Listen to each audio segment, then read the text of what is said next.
E é isso, pessoal. Vamos começando essa quinta-feira, um clima gostoso, um friozinho que dá uma opção a mais de turismo, de público para a nossa região. Afinal de contas, temos um verão maravilhoso e, mais do que isso, temos todos os outros meses do ano para trabalhar um turismo forte, um turismo que seja realmente um destino que seja realmente atrativo para todos os públicos. E temos essa época do ano, além das gostosas comidas típicas das festas juninas, que podem e devem ser trabalhadas para os moradores, para todos do Prado, mas também para trazer turistas, para que eles se encantem cada vez mais com a tradição das festas juninas. E aqui em Prado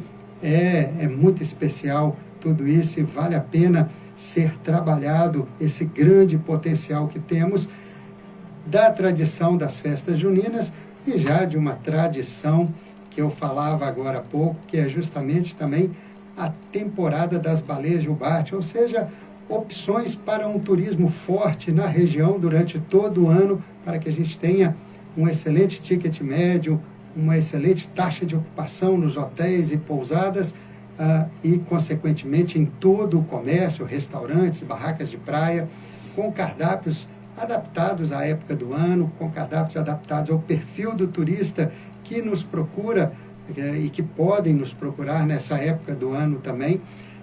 Vale muito a pena pensar nessa estratégia e trabalhar essa estratégia. Afinal de contas, eu tenho observado no Brasil inteiro o pessoal tratando o turismo como se fosse só montar grandes palcos e contratar grandes shows, né? Dar uma foto bonita da praça lotada ali, mas como eu venho falando, praça lotada não significa turismo bem trabalhado. E é importante que se tenha essa visão da valorização da cultura local, da valorização das tradições e, principalmente, de fomentar e dar oportunidade a todos esses empreendedores, às vezes ainda na informalidade, outros já com o seu CNPJ e lutando com a dificuldade. É importante que a gente possa acompanhar e valorizar e fortalecer toda essa cadeia produtiva do turismo. E nós temos aqui agora, bom dia ao pessoal da ABB Tour Bahia, bom dia, uma alegria estar junto com vocês aqui no programa Turismo na Onda. Muito obrigado por estar acompanhando aí essa nossa live, essa nossa transmissão ao vivo e simultânea também pelo Instagram do programa Turismo na Onda.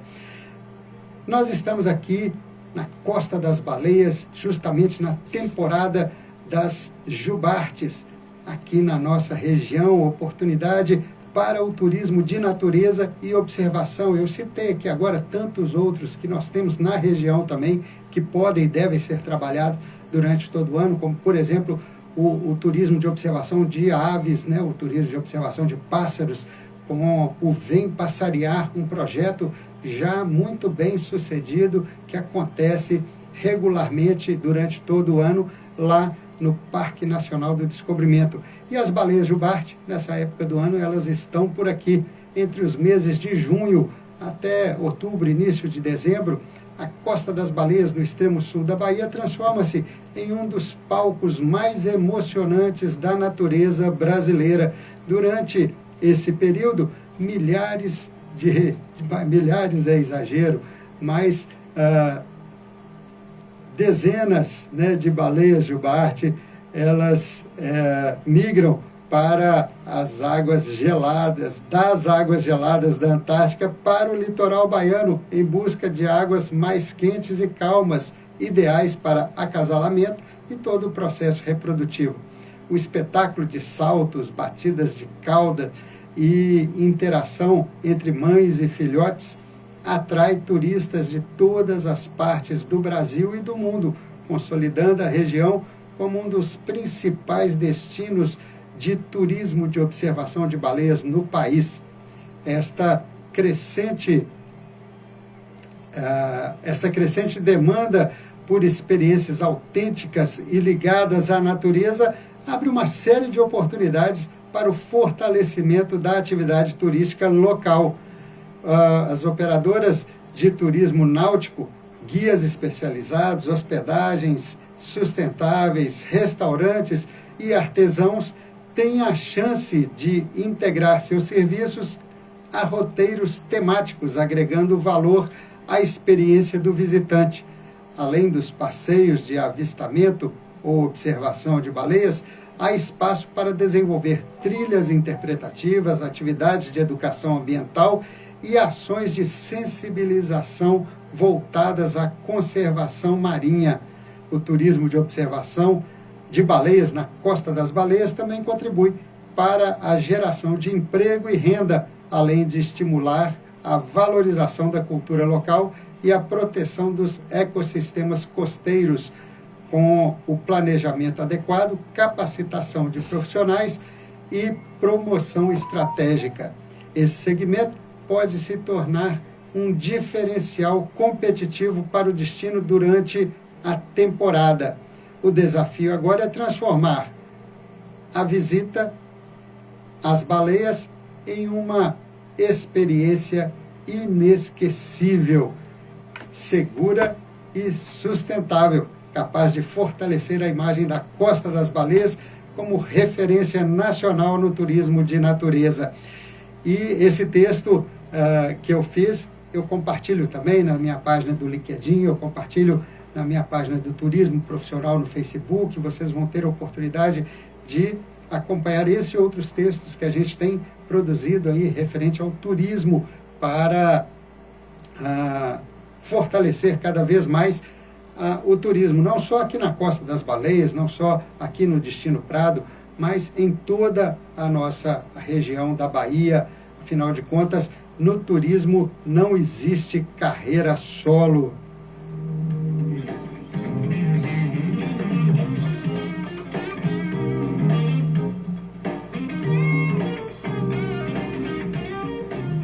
E eu conversava essa semana com o professor, amigo e professor do curso de turismo, Mário Braga, um grande amigo que já esteve aqui na pousada, já esteve aqui na região, observando, dando algumas sugestões, não só para a gente, mas para outros empresários também, fazendo até consultoria aqui na cidade. E o professor falava da questão desse turismo que há muito tempo eu venho falando, e a hora que eu citei o termo que eu uso de acordo com a minha observação, ele achou fantástico, é a coisificação do turismo, onde tudo vira a mesma coisa, tudo vira montar um grande palco e trazer grandes bandas, e supostamente o turismo está sendo trabalhado, e turismo vai muito além disso. E ele falando que os cursos de turismo, como perderam força, e a gente precisa da ABB Tour, precisa valorizar a ABB Tour, Associação Brasileira dos Bacharéis em Turismo, para que cada vez mais a gente tenha profissionais de turismo efetivamente trabalhando com protagonismo, com diferencial, trazendo grandes shows, que é importante também, mas tem todo um leque de atividades voltadas para o turismo e para a valorização dos moradores, da cultura local, do empreendedor local. Isso tudo é muitíssimo importante para que a gente tenha realmente um turismo cada vez mais forte, um turismo cada vez mais bem trabalhado. E às vezes mudanças sutis vão influenciando no nosso comportamento, no comportamento de pessoas que muitas vezes têm muito boa vontade, mas não têm o conhecimento técnico sobre o turismo e precisam melhorar. E aí eu achei um texto que eu gostaria de compartilhar com vocês. Quem postou no LinkedIn foi o Thiago Bona, e ele é gerente de tecnologia e traz para a gente, eu já tinha visto esse texto antes, e hoje, agora pela manhã, eu recebi esse texto e achei fantástico, que é a síndrome do frasco fechado. Uma experiência talvez descreva a nossa vida melhor do que imaginamos. E aí a gente começa a pensar na falta de protagonismo, na falta de visão, e muitas vezes como nós todos nos acomodamos e muitos começam a aceitar como, tá bem, sempre foi assim, deixa do jeito que está, e não consegue enxergar além, né? E na experiência foi feito da seguinte forma: pulgas são colocadas dentro de um frasco de vidro. Essas criaturinhas conseguem pular até 1 metro de altura, centenas de vezes o seu tamanho. Mas o frasco é fechado com uma tampa. As pulgas continuam tentando, pulam repetidamente e batem na barreira, que é a tampa do frasco. Não entendem porque não conseguem sair e logo se adaptam. Após alguns dias, a tampa é retirada. O espaço está livre, a liberdade voltou. Mas as pulgas já não tentam sair. Elas pulam apenas até o nível onde antes estava a tampa, nunca mais alto. Nem tentam. Para elas, a liberdade deixou de existir. A experiência passada virou a nova realidade, para sempre.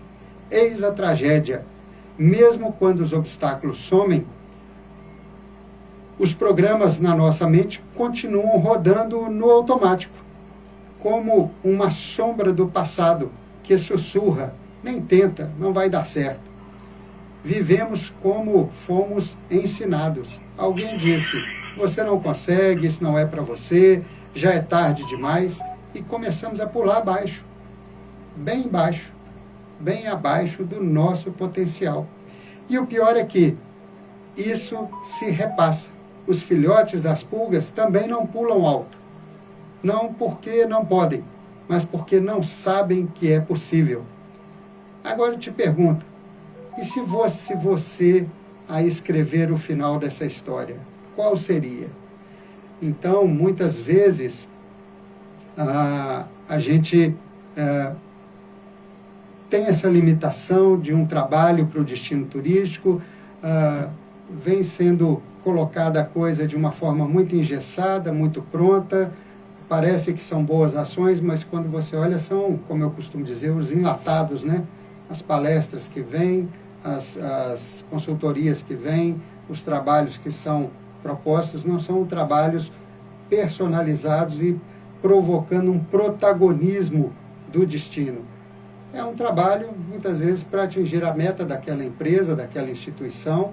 É um trabalho, muitas vezes, para dizer que está sendo feito. Então, como eu falei, monta-se um grande palco, traz um grande show, a comunidade, né, a população local gosta, a população da região às vezes vem para o destino, não há uma ocupação em hotéis e pousadas, não há um grande consumo como poderia ser, inclusive por um período mais prolongado, de 2, 3 dias, se fosse um evento realmente traçado com uma estratégia, com um olhar técnico para o turismo, para o potencial do turismo da região. Então você tem ali uma noite de show. Se o show custa 1 milhão, eu costumo brincar que aquela foto da praça lotada, durante ali 1 hora de show, é uma foto que nós, contribuintes, pagamos R$1 milhão nela. Porque foi um show, foi um momento, foi 1 hora de evento em que a praça lotou e acabou o show, foi todo mundo embora da cidade, ficou todo o custo, né? Alguém ganhou dinheiro com isso, né? E tá tudo certo, fica aquela sensação de que o turismo, inclusive as manchetes normalmente são assim, né? Turismo bombando e a foto de uma praça lotada.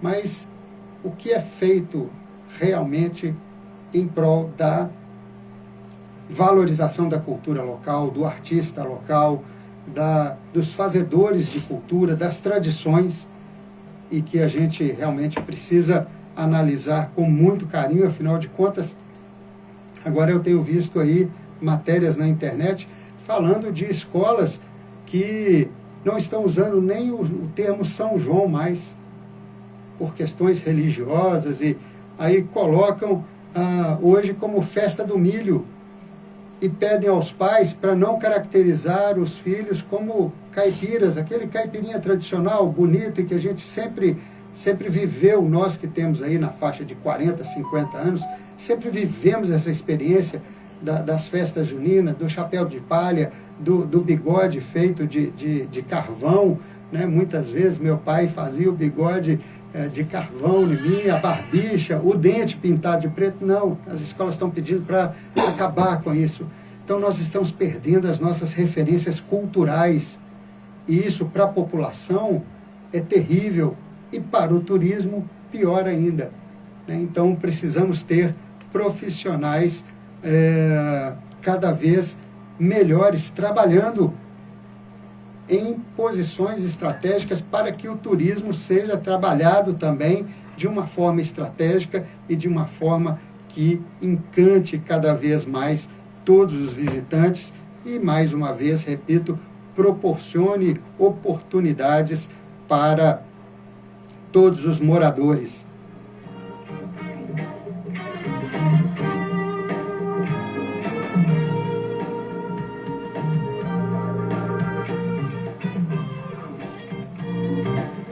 Obrigado vocês que estão acompanhando aí pelo Instagram.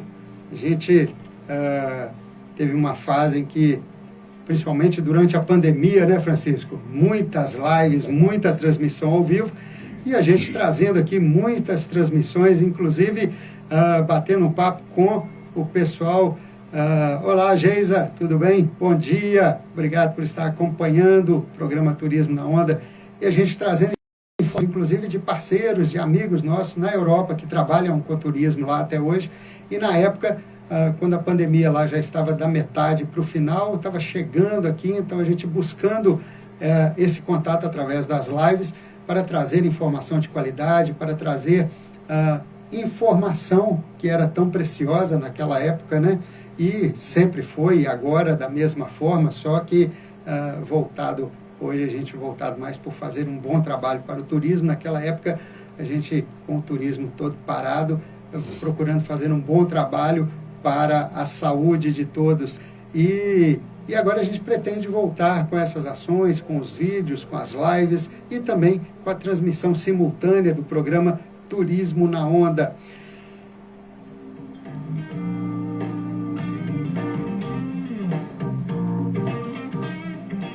E falando de profissionalismo, falando de ações importantes, tem um texto meu também que está lá no LinkedIn, que eu fiz questão de trazer para vocês aqui hoje. Afinal de contas, nós estamos vivendo dias ainda de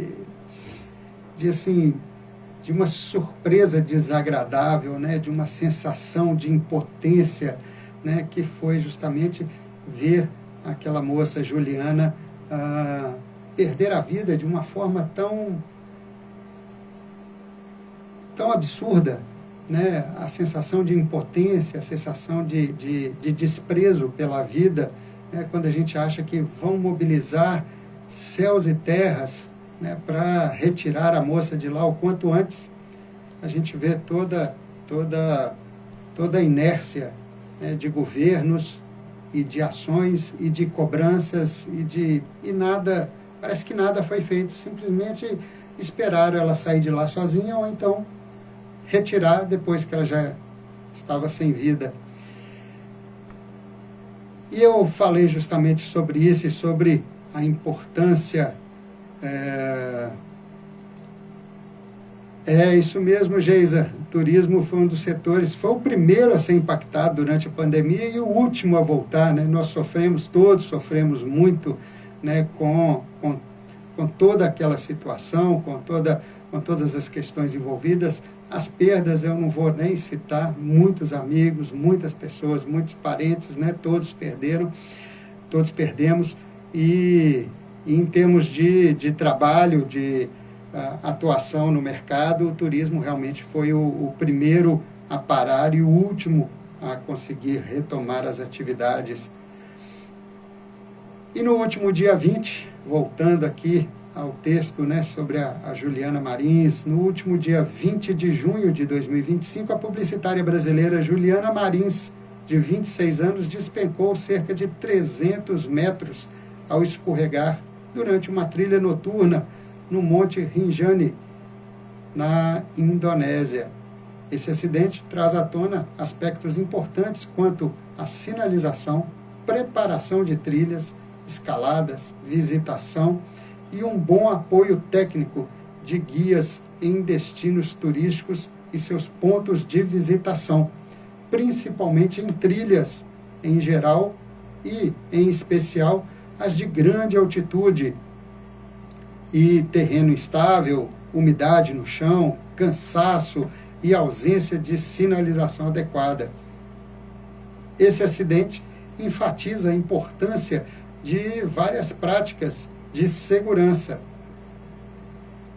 A avaliação da trilha e de condições climáticas, a questão dos guias especializados e a experiência, o conhecimento do local, equipamentos adequados, a comunicação e emergência, então uma comunicação normalmente funcionando e principalmente em condição de emergência, o planejamento e distanciamento responsável, monitoramento geológico e ambiental, um kit de primeiros socorros e uma reserva de água, alimentação, treinamento prévio e preparo físico, a cultura de segurança coletiva e os limites individuais. Então, eu me lembro que a gente estava subindo o Monte Pascoal, que nem se compara a essa subida lá do vulcão.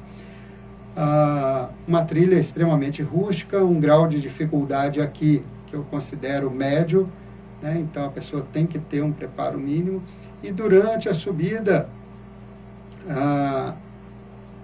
já a mais de 800 metros de caminhada na trilha, bem próximo dos 1.000 metros, Tatiana falou que não dava mais, que ela não iria acabar de chegar, porque ela não dava conta. Então, é exatamente disso, né, essa questão dos limites individuais. E a pessoa saber o seu limite, saber falar, não, eu não vou porque eu não dou conta, ou eu só consigo ir até aqui, daqui eu vou voltar. Então, assim, é reconhecer, né, principalmente quando se está em grupo, às vezes a pessoa fica intimidada, ou às vezes é até intimidada pelos outros, achando que dá conta, enfim, esses cuidados. O trágico caso de Juliana abre um chamado para reflexão. Turismo de natureza é, acima de tudo, aventura consciente.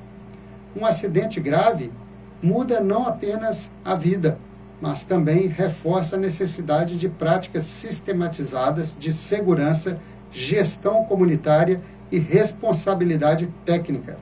Países como o Brasil carecem ainda de regulamentação ampla em áreas turísticas.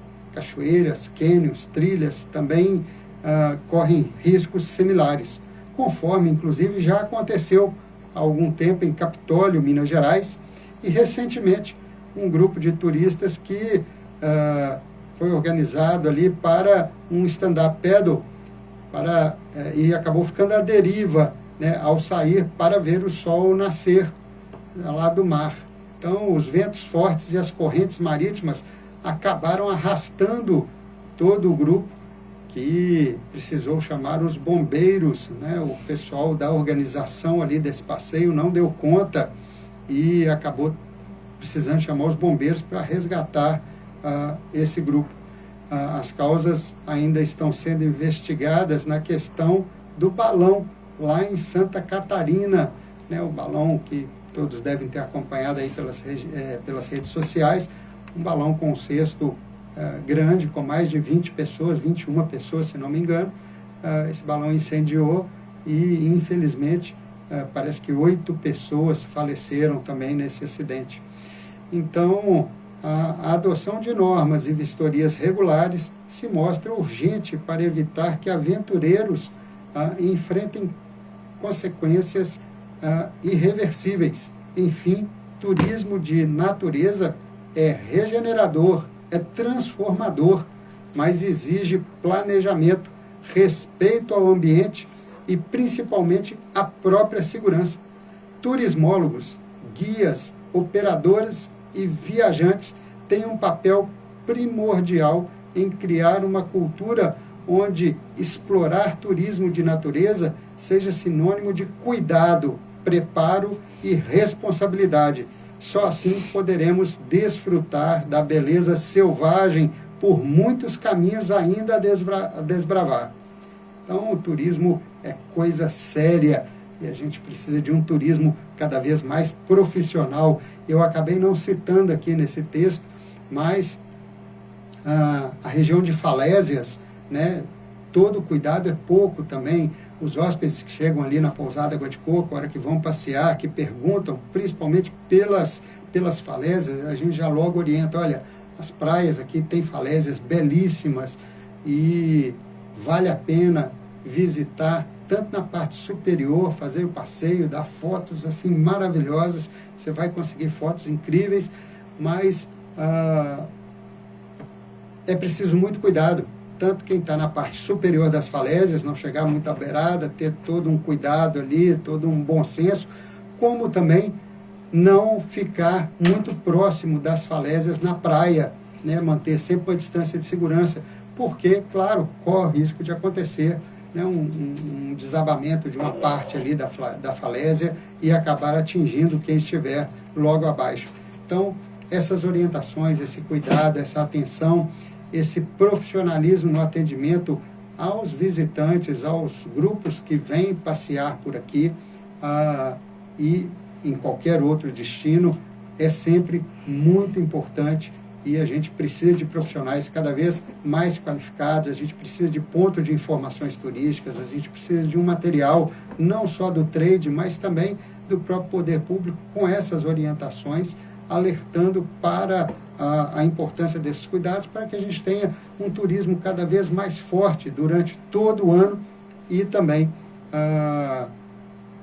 que a gente consiga gerar cada vez mais empregos em toda a nossa região.